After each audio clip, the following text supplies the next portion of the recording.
The unlikely arrival.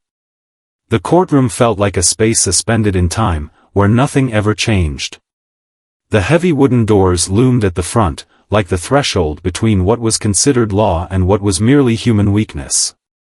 It was one of those mornings where everything seemed ordinary, a slow, inevitable crawl toward the usual procession of tenants who had fallen behind on rent and landlords eager to reclaim their properties. There was a sense of routine in the air that made it hard for anyone to imagine that anything out of the ordinary could happen today. But as the heavy double doors creaked open, it felt as though a storm had just arrived. Ebony and Ivy Coleman stepped through, their presence immediately transforming the energy in the room. The people present, lawyers, witnesses, even the clerk, seemed to stop in mid-breath as the twins entered. The courthouse was an imposing, cold structure, but the moment the sisters walked in, it seemed to shrink, the ceilings feeling lower, the space feeling more intimate. Both women were dressed impeccably, Ebony in a pristine white blouse that contrasted against the dark shade of her skin, and Ivy in a fitted navy blazer that showed the refinement of someone used to precision. Their attire was not flashy, but it carried a kind of unspoken elegance. Each of them stood over 6 feet tall, their frames exuding strength and confidence. The heels they wore clicked with deliberate purpose as they made their way to the front, each step punctuating the silence of the room, making it almost palpable. Though they looked like professionals from any corporate office, poised and composed, there was an unmistakable intensity about them. The air itself seemed to crackle, as if the room was sensing that the ordinary was about to collide with something extraordinary. As they moved toward their seats, the court attendants exchanged brief, questioning glances. A few whispering murmurs rose up from the audience. People wondered who these women were, and what had brought them into this particular courtroom on such a day. Even the bailiff, who had seen hundreds of tenants and landlords square off, couldn't shake the strange feeling that something significant was about to unfold. Judge Mason, sitting high in his leather chair, didn't look up immediately. He was too focused on the pile of case files in front of him. His fingers tapped lightly against the wood as he awaited the beginning of another typical day in his courtroom. The landlord sitting across from him, a middle-aged man with thinning hair and a ruddy complexion, was already speaking to his attorney in low tones, waiting to begin the proceedings. He looked at the twins briefly but dismissed them as just another set of women seeking to prolong a case. His demeanor was one of condescension. The two women, Ebony and Ivy, took their places, exchanging a brief but knowing look. It was a simple gesture, but one full of purpose. They were here for a reason far more complex than the eviction notice they were contesting. When Ebony spoke, her voice was clear, calm, and firm, with an edge that suggested she had endured hardships that few could understand. "We're here because the eviction notice we received is not only unjust, but it's also built on a series of lies," she said. There was no hesitation, no wavering in her words, as though this was something she had rehearsed over and over.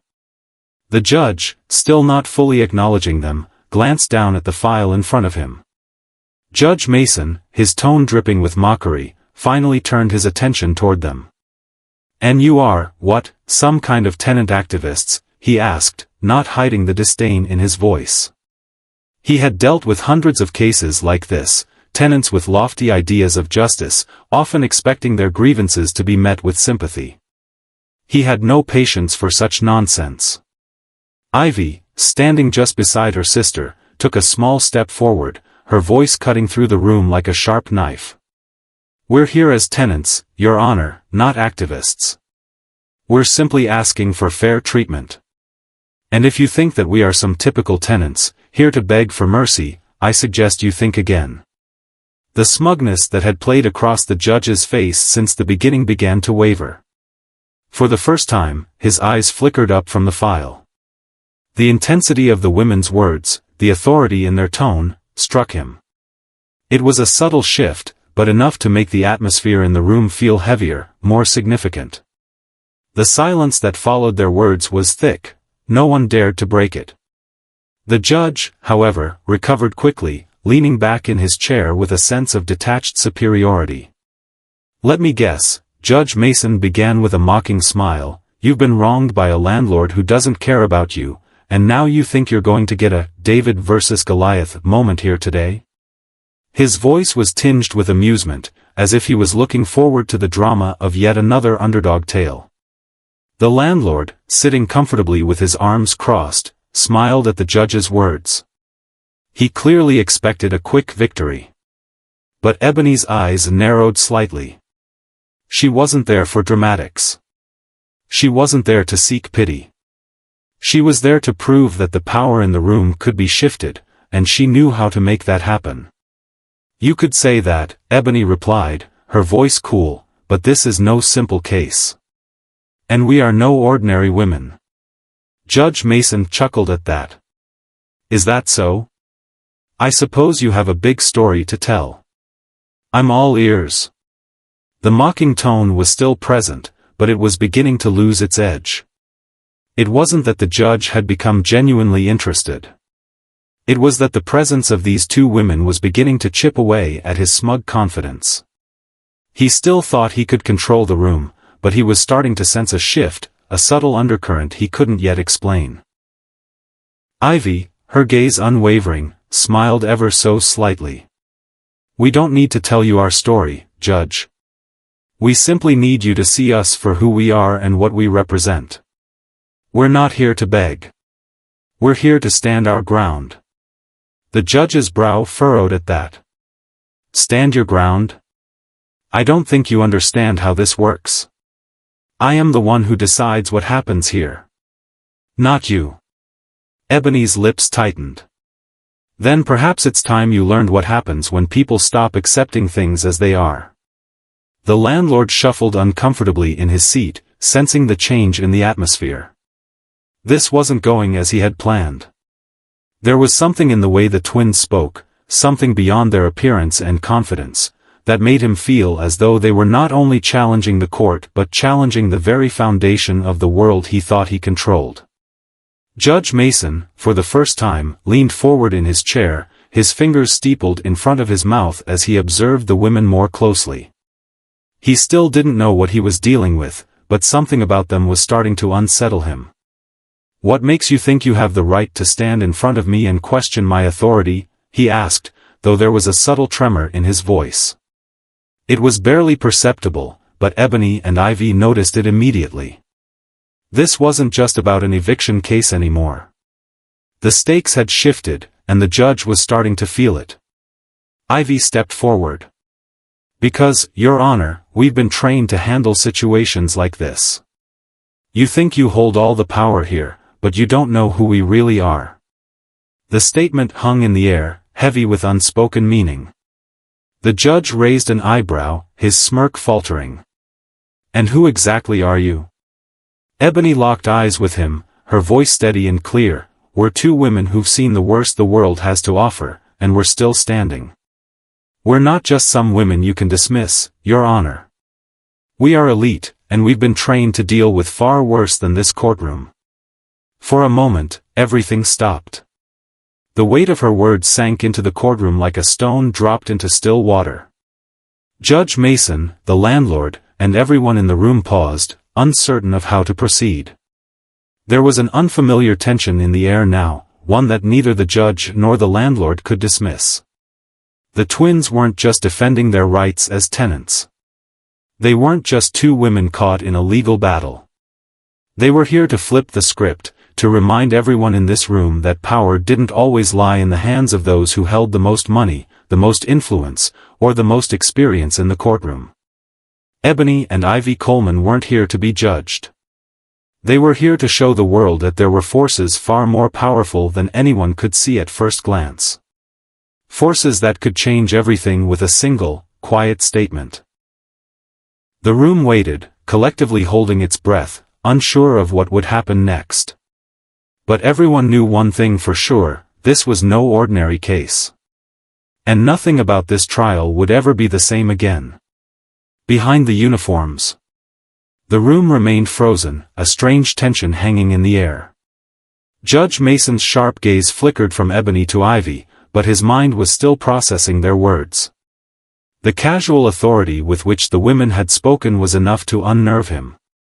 He was a man who had spent decades behind the bench, overseeing thousands of cases, many of them involving tenants who had fallen behind on rent or landlords flexing their power. And yet, something about these two women was different. They were not afraid of him. That much was obvious. But what unsettled him most was the quiet intensity that seemed to radiate from them, as though there were a depth to them that he couldn't quite grasp. Ebony and Ivy sat quietly, their expressions calm, but underneath, their minds were racing. They had walked into this courtroom knowing exactly what they were up against. Judge Mason had built his career on dismissing people like them, women, tenants, the underdogs who were expected to crumble under pressure. It wasn't just the eviction case they were fighting today. It was the entire system. It was the notion that people who weren't born into wealth, power, or privilege were meant to be pushed aside.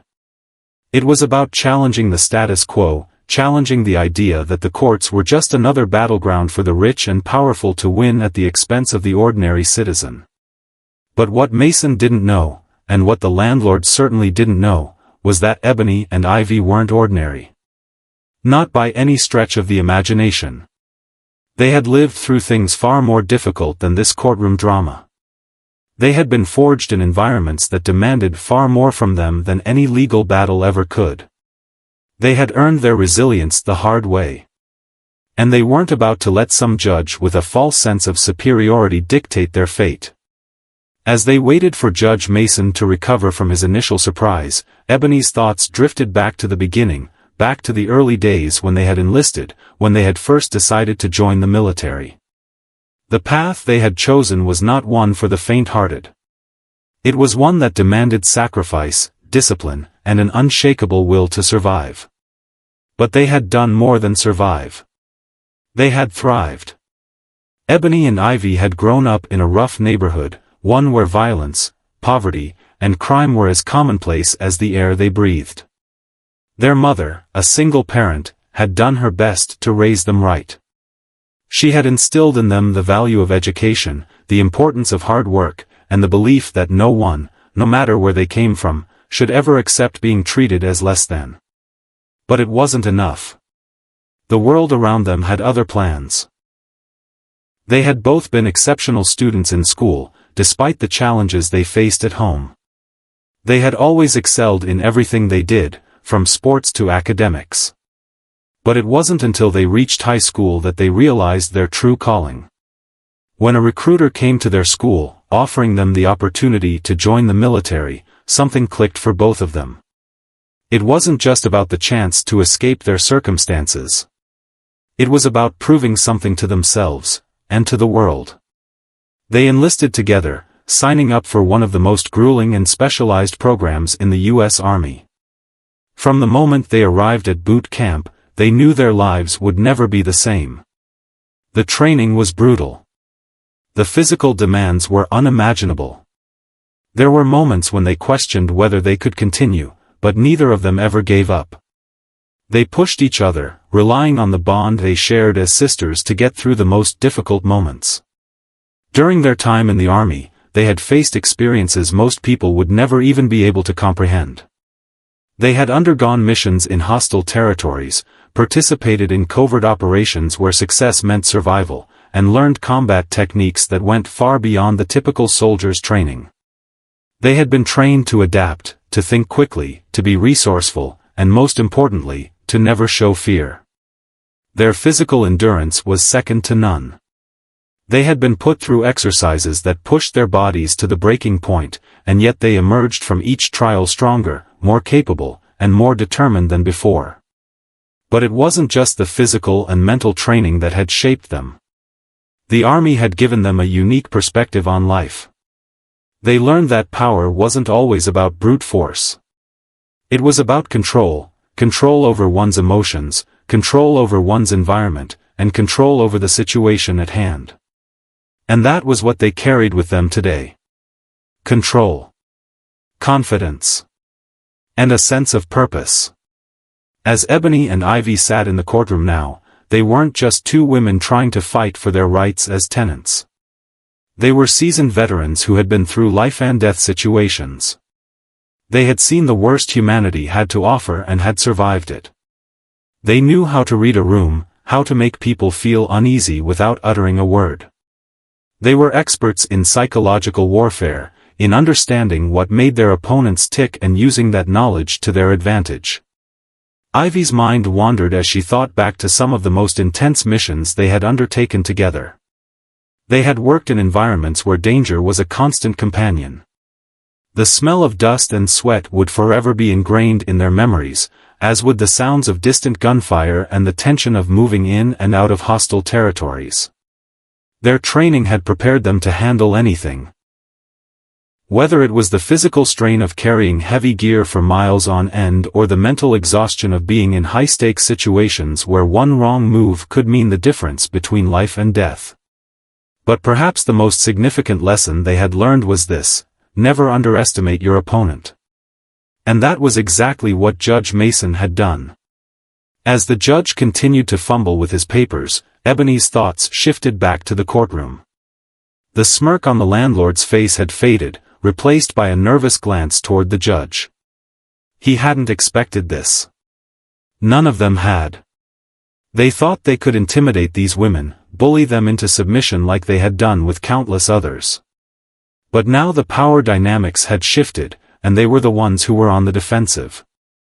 Ivy could see the uncertainty creeping into the judge's expression. He was no longer the all-powerful figure who controlled the room. His confidence was cracking, just a little at first, but enough for her to see that they had achieved what they needed to. They had made him doubt himself. As Ebony and Ivy sat silently, waiting for the judge to speak again, their shared understanding was palpable. They had been in far worse situations, and they knew how to handle pressure. They had both learned to trust their instincts, to remain calm and composed even in the most volatile circumstances. Their training had taught them the art of patience. And as they waited for the judge to regain his composure, they knew this was just the beginning. They weren't just fighting for a fair outcome today, they were fighting for something much bigger. They were fighting to show that women, that ordinary people, could rise above the expectations placed upon them and demand respect. Ivy exchanged a brief glance with her sister, a silent communication passing between them. They had been through so much together, and they had always had each other's backs. It was their bond that had helped them survive in the most harrowing of circumstances. And now, in this courtroom, it was their strength and unity that would see them through. Judge Mason finally broke the silence, his voice uncertain, lacking the authority it had carried earlier. "So, you're telling me you're both, what, military veterans?" he asked, still trying to grasp the full weight of their words. Ebony met his gaze with unwavering confidence. "That's exactly what we're telling you, Judge. We've served our country with honor and dedication. And now, we're asking you to honor the law. To do what's right." Ivy nodded in agreement. "This isn't just about an eviction notice, Judge. This is about justice. And we won't settle for less." For the first time, the judge seemed to hesitate. His eyes flickered toward the landlord, who was growing more nervous by the second. The power in the room had shifted, and there was no going back. Ebony and Ivy knew they had won this battle, even if the outcome wasn't yet clear. They had proven that true strength came from within, from resilience and from the determination to never back down, no matter the odds. And as they stood there, poised and unbroken, they knew that whatever happened next, they had already flipped the script. The room remained silent, but the message had been made clear: the twins weren't just going to walk away quietly. They were about to take control of this courtroom. They weren't just fighting for an eviction case, they were fighting for their dignity, their past, and their right to be heard. And Judge Mason was beginning to realize that he was not as powerful as he thought. The judge's mistake. Judge Mason's fingers trembled slightly as he glanced down at the case file before him. For the first time in his long career, he felt an unfamiliar knot form in his stomach. He had been a judge for decades, overseeing countless cases, most of which were simple, straightforward disputes that followed a predictable pattern. He was used to landlords walking in, presenting their cases with the same rehearsed arguments, and tenants making futile attempts to defend themselves. He was used to holding all the power in the room, looking down on those who thought they could challenge him or the law. He had, after all, worked his way to the top, and no one had ever come close to shaking his confidence, until now. Ebony and Ivy were unlike any tenants he had encountered. He had expected a routine case, one where he would quickly rule in favor of the landlord, dismiss the tenant's complaints, and move on to the next. But these women were not like the usual tenants who stood before him. They were too composed, too confident, too certain of themselves. They weren't the type to be easily intimidated, and the longer they sat across from him, the more unsettling it became. It wasn't just their military backgrounds, it was the way they carried themselves, the quiet authority they exuded without needing to raise their voices or make grand gestures. Mason had dismissed them at first, assuming they were just another set of women trying to play the victim, trying to manipulate the system. But now, as the weight of their words settled in, he realized just how wrong he had been. He had seen many defendants try to stand up to him in the past, but they had all crumbled when faced with his intimidation. These women, however, didn't flinch. They didn't seem to care that he held the power in this courtroom. They were not here to beg for mercy or to apologize for their situation. They were here to demand justice. And that was something Mason wasn't prepared for. The silence in the room grew heavier with each passing second. The only sound was the soft rustling of papers as Mason shuffled through the case files again, but this time, he wasn't really looking at them. His mind was elsewhere, processing the unexpected shift in dynamics.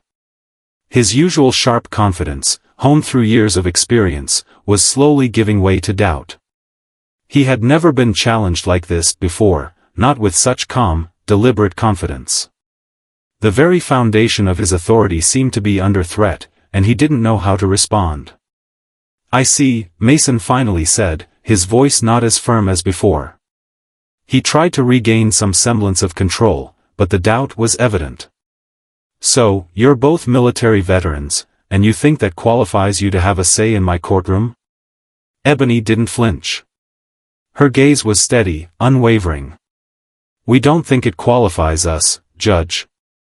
We know it does. We have earned the right to be heard, just like anyone else.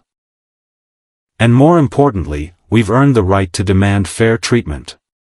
There was no bravado in her voice, no false sense of superiority. It was simple truth. And it hit Mason like a punch to the gut. He had always prided himself on being in control, on being the one who decided who was worthy of a fair hearing. But he had underestimated these women. He had assumed they were just another set of tenants, unremarkable and easily dismissed. But they were not. And now, as they stood before him, the truth of that fact settled like an anchor in his stomach. The landlord, still sitting smugly at the plaintiff's table, shifted in his seat. His earlier confidence had faded, replaced by a growing unease. He had thought this would be an easy victory, a simple eviction, another tenant sent packing.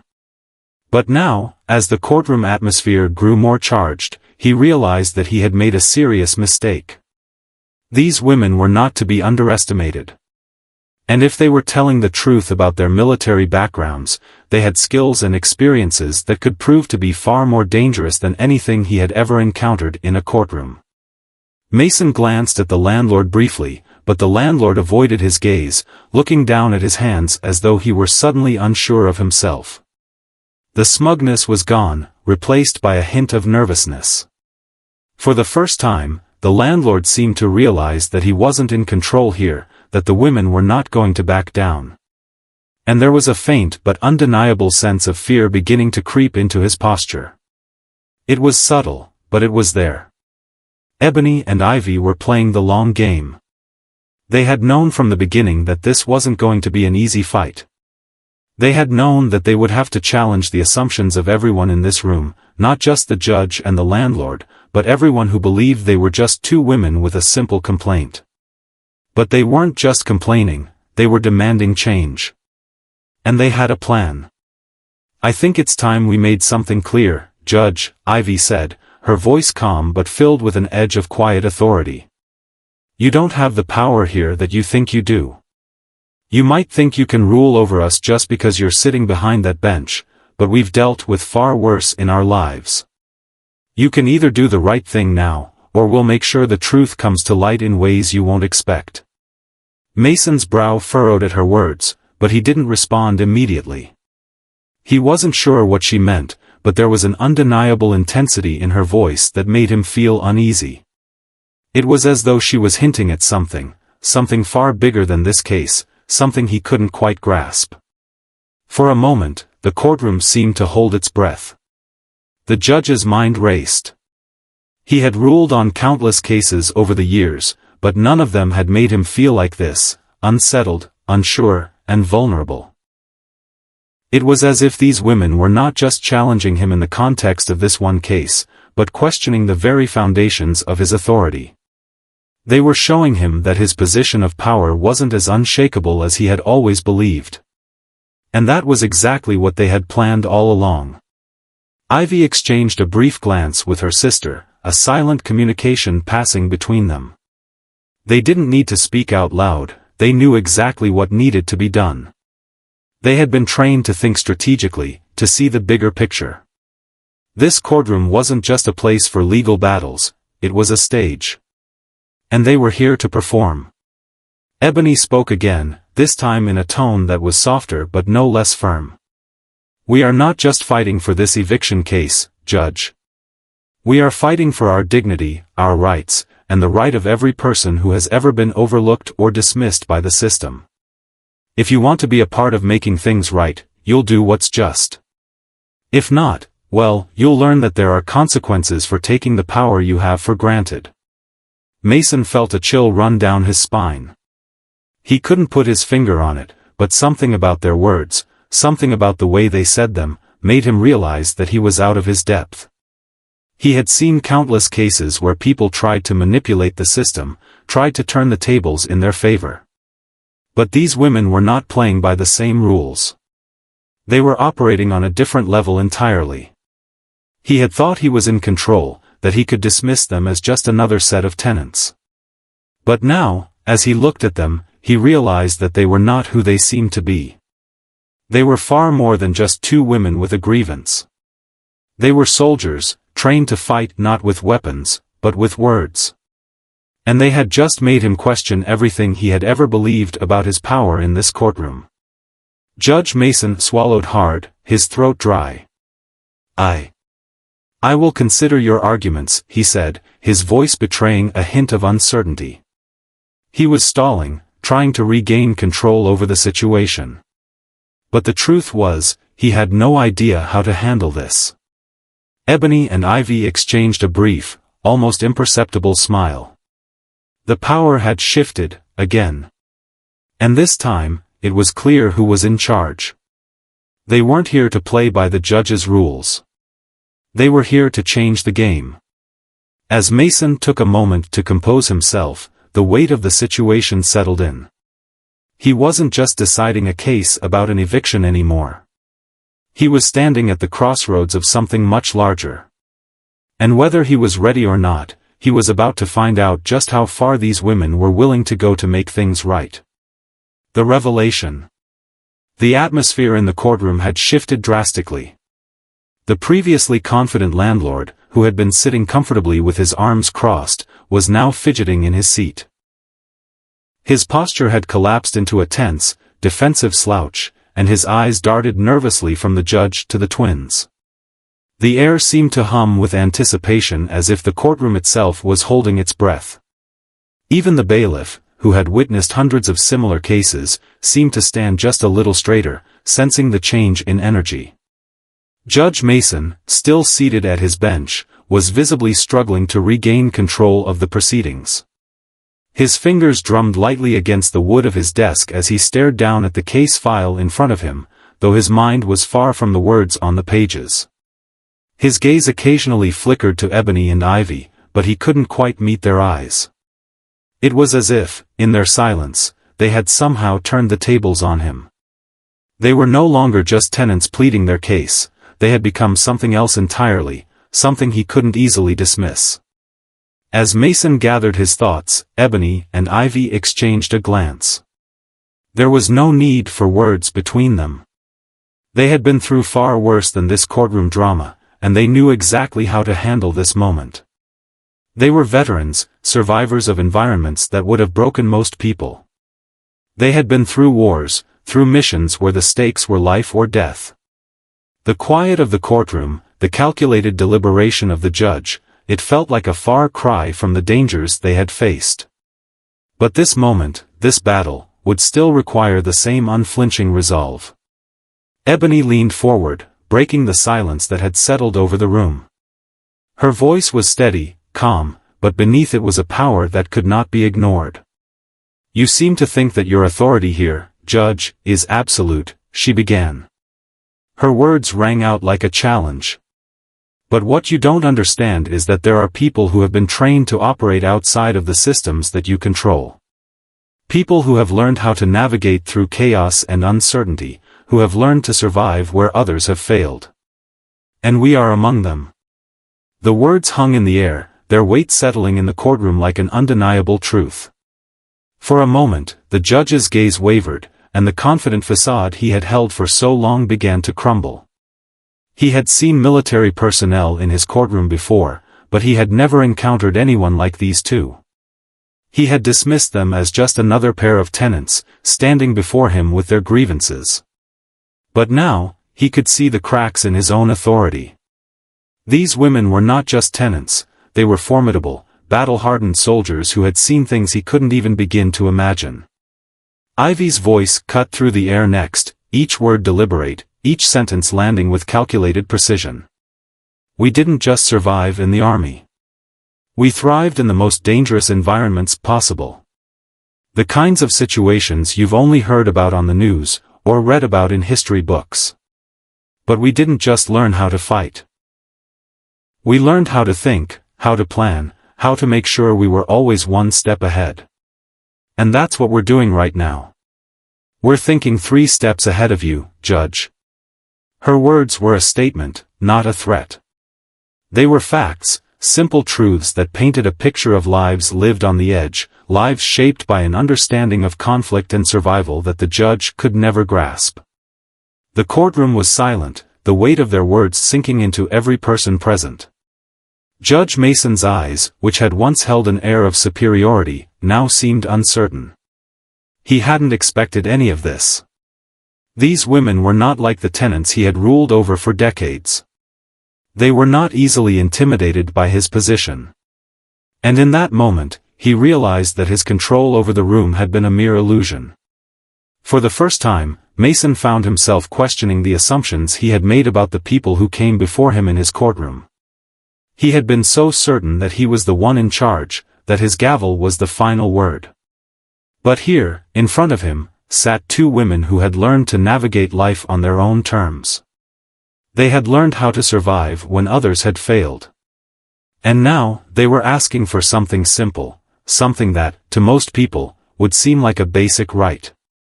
"I'm not sure you understand the position you're in," Mason finally spoke, his voice carrying a note of hesitation.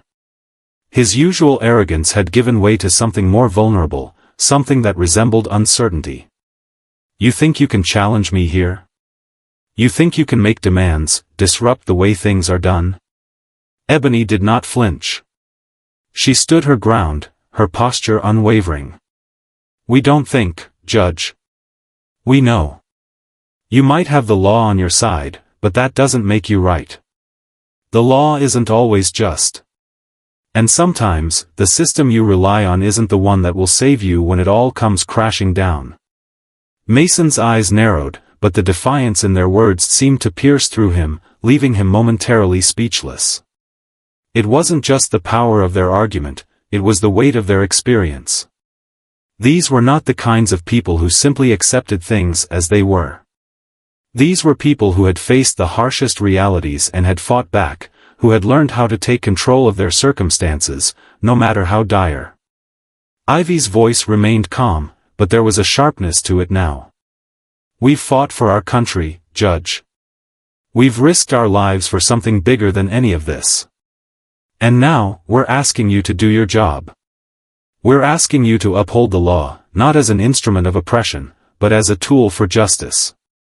If you can't do that, then you're no better than the system that seeks to keep people like us down. For the first time, Mason was at a loss for words. He had seen people plead with him for mercy before, seen them try to play the victim in hopes of swaying his decision. But these women weren't pleading. They weren't asking for mercy. They weren't playing any part in a game that followed the rules he was used to. Instead, they were making him question everything he thought he knew about power, about control, and about what was truly just. There was a flicker of realization in Mason's eyes, a brief moment of clarity. For all his years of experience, for all the cases he had overseen, he had never once been confronted with someone like Ebony and Ivy. He had never been challenged in a way that made him question his authority, his own understanding of right and wrong. These women were not just standing up for themselves, they were challenging the very foundation of his role in this room. And then, as if to cement the final blow to the judge's fragile sense of authority, Ebony delivered the final part of her statement. You've ruled over hundreds of cases like ours, but you've never had to face anyone like us, she said softly, her words weighted with the knowledge of what lay behind them. And you may not realize it now, but you will. Because the truth is, we're not afraid of you. And we're not afraid of losing. We're afraid of doing nothing. We're afraid of standing by and letting people like you continue to exploit the system to their own advantage. There it was. The truth that had been lurking beneath the surface of their calm demeanor, the unspoken power that came from knowing they had nothing left to lose. They weren't afraid of the judge's gavel. They weren't afraid of the landlord's money. They weren't afraid of anything that could be thrown their way. Because they had faced far greater challenges, and they had come out stronger every time. Mason's hand trembled slightly as he reached for the gavel. It felt heavier now than it ever had before. For a long moment, he simply stared at it, his mind racing. The power he had so confidently wielded in the past suddenly felt distant, fragile. It wasn't enough to simply rule based on the law anymore. Not with these women before him. Not with the truth of their words ringing in his ears. The silence in the room stretched, thick and oppressive. Finally, after what seemed like an eternity, Mason spoke again, his voice softer than before. Let me get this straight, he said, his tone now one of cautious contemplation. You're telling me that your experience, your training, gives you the right to question my authority in this courtroom? To tell me what's right and wrong? Ebony met his gaze, her eyes unyielding. No, Judge. We're telling you that we've earned the right to be here. And we're telling you that we won't back down. The question is, can you handle that? The room fell into an unsettling quiet once more. The judge, the landlord, the lawyers, all of them were left standing at the edge of something they had never anticipated. The power dynamics in this courtroom had shifted, and it was unclear whether anyone could predict what would happen next. But for Ebony and Ivy, the battle was already won.